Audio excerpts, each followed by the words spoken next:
but you still have to resonate with it.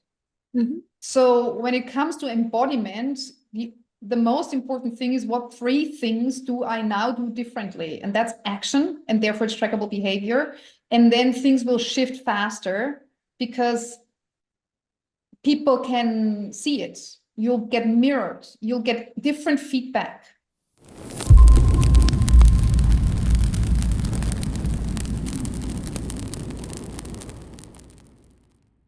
There's several layers of this. So fundamentally, if you actually manage to shift, even if it's a little bit, I don't mean the full pivot, but even a little bit in your identity, then the trackable behavior, and you've made meaning, you understand what you're doing here, then the trackable behavior is a new automatism. You don't have to do anything. It just comes through you.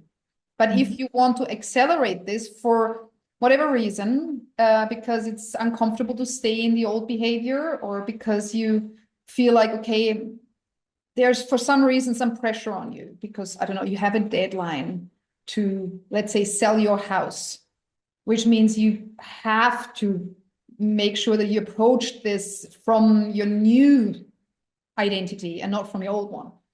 And you want to accelerate to embody that more and more. What I would personally do, very personally, I would use my own agent and ask them what trackable behavior fits with that and how I can embody that. But since you're asking me now, and we're not including AI here, I would sit down and think for yourself thoroughly that feeling that you have, you've shifted, you've made meaning. What are the 3 things that I have to, or that I can now do, really as in trackable behavior, as an action that helps me step into that new feeling? Because usually when we have something, first of all, does it make sense?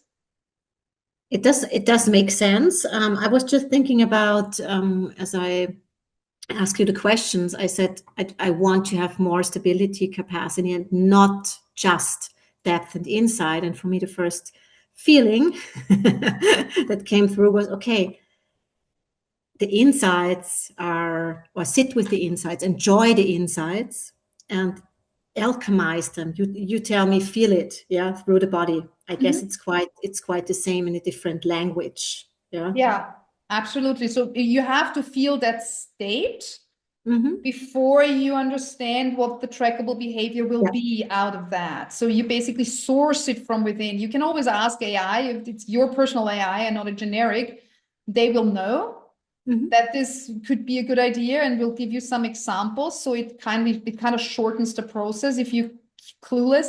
I always find myself being a little bit clueless, because if you have a real big identity shift like I did recently, I have no idea how to behave as the new me, because I don't have anybody in my context who behaves like that.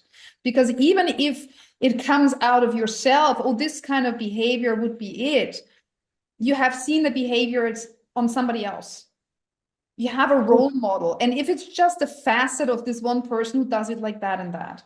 But if you're actually not having that anymore, because in your whole surroundings, nobody behaves like that, then it's really good to ask, like, general knowledge. Basically reference people that you don't need to know. But if you have role models around you, you feel like, okay, I actually want to move like this person, or I want to speak like that, like I want to use that kind of language, or I want to hold myself, the stance, like how you just, it's a little bit like moving again, but it's more holding yourself. What's your inner stance? How strong is your spine? How is your head resting in your center instead of down or up? All these kind of things are trackable behavior.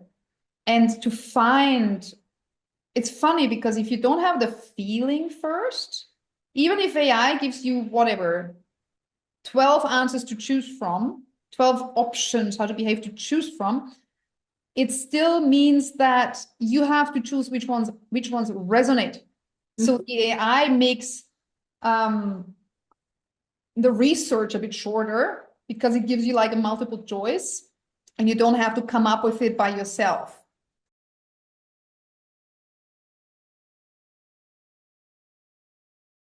But you still have to resonate with it. Mm-hmm. So when it comes to embodiment, the most important thing is, what 3 things do I now do differently? And that's action, and therefore it's trackable behavior.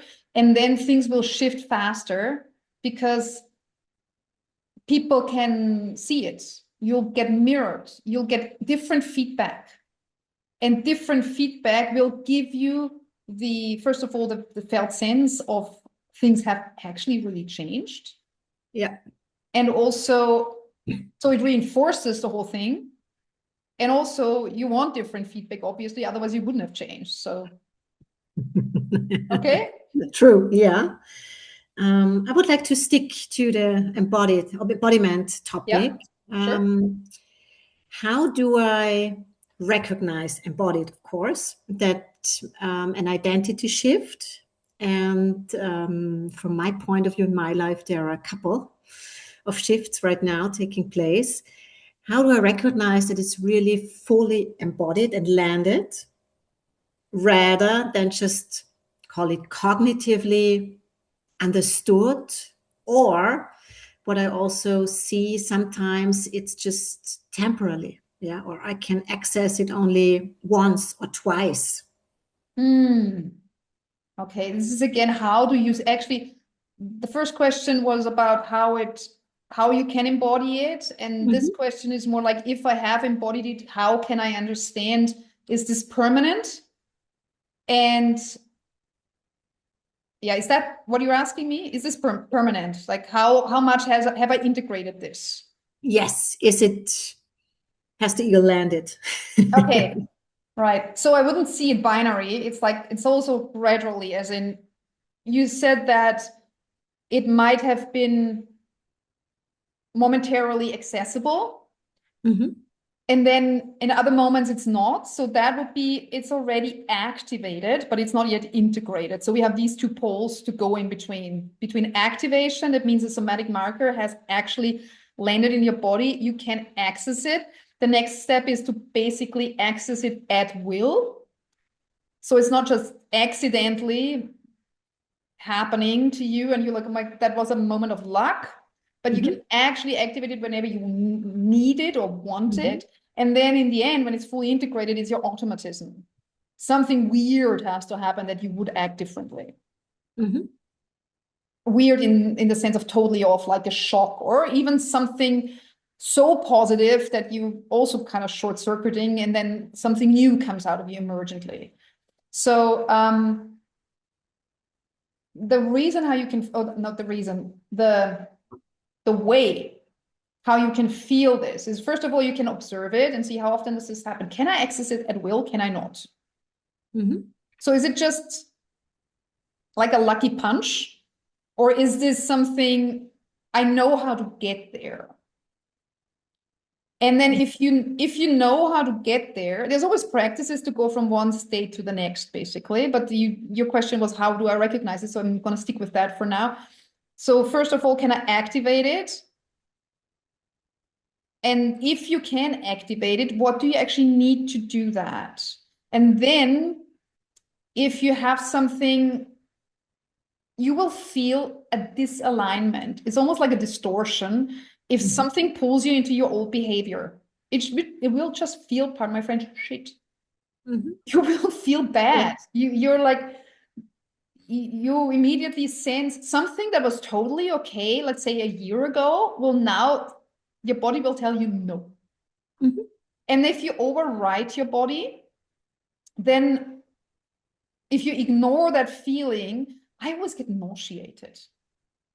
Some people get a little dizzy or brain foggy. Others get almost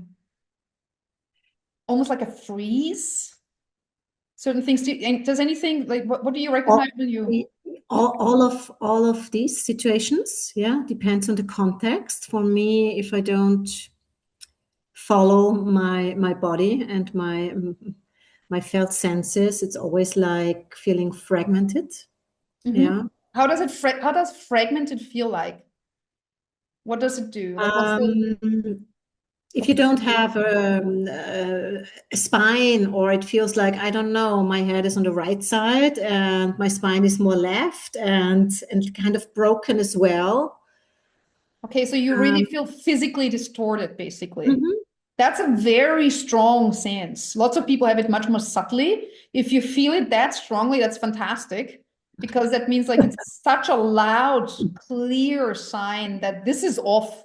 I need to Mhm. shift something here. Um, there's a beautiful practice, and I think I mentioned it before today in another session, but I'm not 100% sure. If you get your nerve centers in coherence, Mhm. this is basically what you're talking about. So if you have your heart, your heart, your mind, and your gut, Yeah. and there might be more nerve centers that you can activate, but let's stick with these three main ones. If you feel like, okay, your mind, that would be your head being a little bit to the left, and then your spine is to the right, what is your spine standing for? What is that kind of feeling? What is the spine representing? And then you can have these two talk to each other. And the practice is very simple. You can just ask your mind as the observer in the game, mind, you're left, why? Mhm. And then you can ask your spine, why are you off center too? And Mhm. is there anything you want mind to know? Let's just see what comes. It's like an internal dialogue. It's a parts dialogue, which is a classic psychotherapeutical method, but it's actually not coming from, let's say, felt like feeling parts in the sense of emotionally only, but it's actually the embodied version thereof. Yeah. So your body parts that show you exactly how that something is off, that signal misalignment, distortion, get a voice, and they will tell you exactly what they need. And then you can be in coherence again. And that's one way to get you back. So now we're not just in the recognizing, we're already in the restructuring of things, realigning of things. And the more you do that, what you foster with this kind of practice is, first of all, you start to trust your gut feeling. You trust your intuition. You trust the feeling that something is off. You empower yourself to be able to realign this. And you know, when you do this repeatedly, it gets it's such a natural thing that you can be in a meeting with 40, let's say, men and 3 women for the quota. And somebody who you trust, and one of your people that you really trust says something, and the other person says something, and they're kind of, and you're the one supposed to decide, and you just feel neither nor. And then you're like, why am I stalling here? And then you can just see, okay, these two parts are not aligned. You have the internal dialogue. It takes you 45 seconds until you're aligned and you know what you need. This is how fast this can go if you're used to the process, basically, to the inner dialogue happening there. How does that feel to you? Feels very good, because for me it's really a physical feeling. Yeah, as you said, not just yeah, It's both. It's physical and emotional. emotional. Yeah, It's you have a both. very Yeah, and embodied and sense of so things. we can pick up this physical component, yeah, as well, and that's great Yeah. to align Yeah, the and nerve if system. you want to know as a last thing, how do I know that it's finally integrated? It's because you're not wandering anymore. The moment you stop, the moment the question is gone, you know it's solid. And as long as sometimes it's already there, but there's a little part in us that's like, really, really? And then you just basically collect evidence for a little while. I don't know, 3 weeks, 3 months, something in between. Sometimes it's 3 minutes. Oh, of course, it can be very short, but it's also not a very long time. So if that's 3 months, then if it's about major things where the test situations are not that often, then it might take you a little longer. If it's things that are everyday things, it might take you 2, 3 weeks, and you like, yeah, this is solid. And then you can let it go.